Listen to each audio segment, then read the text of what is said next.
الرجیم بسم اللہ الرحمن الرحیم الحمدللہ الصلاۃ والسلام علی رسول اللہ وعلیہ آل اللہ لا سیما بقیت اللہ اما بعد فقد قال اللہ سبحانہ تبارک وتعالی بسم اللہ الرحمن الرحیم ولا تحسبن الذین قتلوا فی سبیل اللہ امواتا بل احیاء عند ربہم یرزقون۔ یہ آیت ہماری گفتگو کا سرنامہ سخن ہے اور سرنامہ عنوان ہے، سرنامہ ہے، عنوان ہے کہ جو بھی اللہ کی راہ میں قربانی دیتا ہے وہ کبھی نہیں مرتا۔ اور آج کربلا والوں پر گفتگو یہ خود اس بات کی دلیل ہے کہ ہم زندوں کا تذکرہ کر کے زندگی اپنانا چاہتے ہیں۔ ہم چاہتے ہیں ہم بھی دنیا والوں کو بتا سکیں کہ ہم بھی زندہ ہیں، ہم میں بھی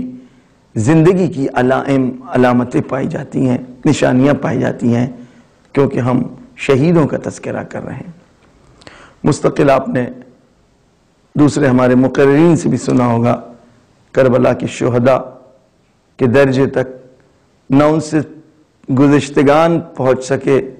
نہ ان کے بعد میں آنے والے پہنچ پائیں گے۔ ان کو وہ مقام ملا ہے جنہوں نے اپنی معرفت کی منزل اتنی بڑھائی کہ شب عاشور میں جو کچھ آپ نے فرمایا کہ اگر ہم کو 70 یہاں تک کہ 1000 مرتبہ تک کا لفظ آیا ہے حیات و زندگی ملے اور آپ کی ہمراہی میں ہمیں اگر موت آ جائے، قتل کر دیا جائے، ہمارے بدن کے ٹکڑے کر دیے جائیں، جلا دیا جائے، راکھ کو منتشر کر دیا جائے، اور پھر بھی جب ہمیں زندگی ملے گی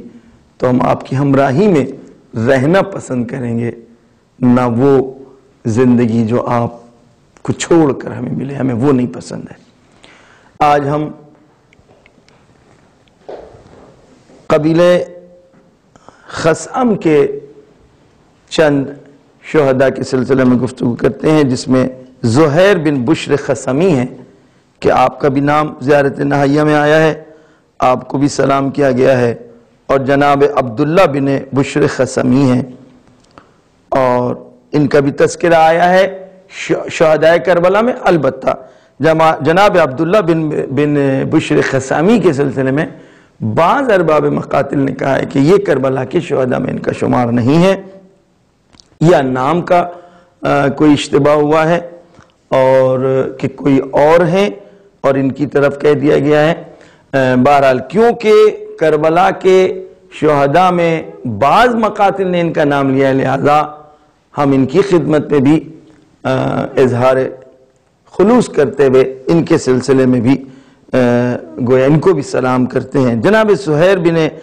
بشر خثمی، سب سے بڑی آپ کی سعادت فضیلت تو یہی ہے کہ آپ کربلا میں تھے، آپ امام حسین علیہ السلام کی ہمراہی میں تھے اور آپ کو بھی زیارت نہائیہ میں سلام کیا گیا ہے۔ دوسری بات یہ کہ آپ یمنی الاصل تھے، جو شروع سے میری گفتگو ہوئی ہے کہ یہ یمن کے اصلی قبائل ہیں، اور البتہ یہ کوفے میں رہنے والے ہیں، اور جنگ قادسیہ میں اپنی شجاعت اور بہادری کی بنا کے اوپر آپ شریک تھے۔ دیکھیں باوجود اس کے کہ آپ اہل بیت کے چاہنے والے ہیں، علی علیہ السلام کے چاہنے والے ہیں، جنگ قادسیہ حضرت علی علیہ السلام کے دور خلافت میں نہیں ہوئی ہے، گزشتہ خلفاء کے دور میں ہوئی ہے، لیکن اصل مسئلہ اسلام کا تھا۔ اہل بیت کا جو ہدف رہا ہے وہ یہ کہ اصلی اسلام کا چہرہ وہ نئے ممالک کے جن کی فتح ہو رہی ہے اور وہ اسلام میں جڑ رہے ہیں، یعنی ممالک اسلامیہ میں ان کا شمار ہو رہا ہے، وہاں تک ولو ہمارے شاگرد، ہمارے اصحاب کے ذریعے اصلی چہرے پہنچیں، اور ایسا ہی ہوا۔ قادسیہ کی جنگ ایران کے ساتھ، فارس کے ساتھ گنی جاتی ہے، اور یہ خلیفہ دوم کے زمانے میں ہوئی، لیکن امام کے بہت سے حضرت علیہ السلام کے کافی سرشناس شناختہ شدہ آپ کے اصحاب اس جنگ میں شریک تھے۔ اس کی وجہ یہی رہی تاکہ لوگ فرق محسوس کر سکیں، جہاں بنا میں اسلام اگر حملہ ہو رہا ہے تو فرق محسوس کریں کہ اصلی اسلام کیا ہے اور ظاہری اسلام کیا ہے۔ لہذا جناب بشر جب کوفے سے چلے ہیں تو لشکر عمر سعد کے ساتھ چلیں. میں اس بات کو پہلے ہی پیش کر چکا ہوں. باوجود اس کے کہ آپ ابتدا سے محبت اہل بیت رکھتے ہیں، ممکن ہے کہ آپ اس طرح حالات میں جاتے تو نہ نکل سکتے، لیکن کیونکہ عمر سعد کے ساتھ نکل رہے ہیں لہذا آسانی سے آپ نکل آئے اور آپ کربلا پہنچے. اور کربلا میں پہنچنے کے بعد آپ نے امام حسین علیہ السلام کا ساتھ دیا، ان کی ہمراہی میں رہے اور درجہ شہادت پر آپ فائز ہوئے. اس کے بعد میں نے جو ابتدا میں ہی عرض کیا تھا، جناب عبداللہ بن بشر خثمی ہیں، یہ بھی یمنی الاصل ہیں، بہادر شجاع، اور ان کا بھی خروج یعنی جو نکلے ہیں وہ کوفے سے عمر سعد کے ساتھ لشکر کے ساتھ نکلے ہوئے ہیں. اور اس کے بعد آپ نے در واقع کربلا آنے کے بعد امام صلی اللہ علیہ السلام کی ہمراہی اختیار کی اور آپ کا نام بھی شہدائے کربلا کی فہرست میں ملتا ہے. تیسرے جناب سلمان بن مزارب بجلی ہیں. یاد رکھیے کہ جناب زہیر قین، ان کو بھی بجلی کہا جاتا ہے. یہ جناب سلمان کون ہے؟ یہ کوئی گویا الگ کے نہیں بلکہ جناب زہیر قین کے چچا زاد بھائی ہیں. اور جس پر جناب زہیر آئے ہیں امام حسین علیہ السلام کی اس ملاقات کے بعد اور انہوں نے ہمراہی اختیار کی ہے، اور وہ سب کچھ جو آپ کو بتایا جائے گا یا ان کے بارے میں آپ کو پتہ بھی ہے کہ آپ اکیلے نہیں بلکہ جناب زہیر کے چچا زاد بھائی بھی انہوں نے بھی ہمراہی کا اعلان کر دیا اور اپنے بھائی کے ساتھ آ گئے. اور نماز ظہر سے پہلے آپ کو شہادت ملی ہے.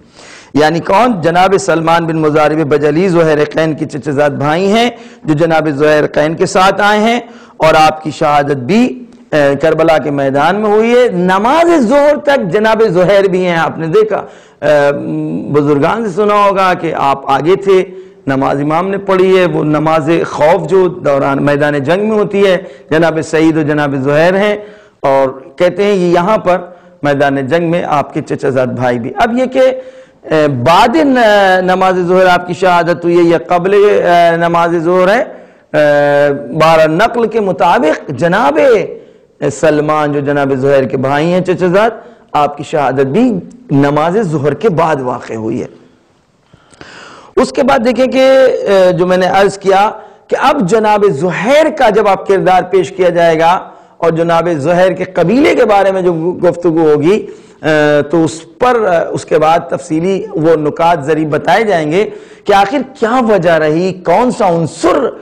دخیل رہا کہ جس کی بنا کے اوپر جناب زہیر کے جن کو اس سے پہلے کچھ اور کہا جاتا تھا اور ایک ملاقات میں کون سی تبدیلی آئی اور کیسے حق واضح ہوا کہ جب آپ لوٹے ہیں، آپ ہیں، بھائی ہے، غلام ہے، بیٹا ہے، حتیٰ کہتے ہیں جو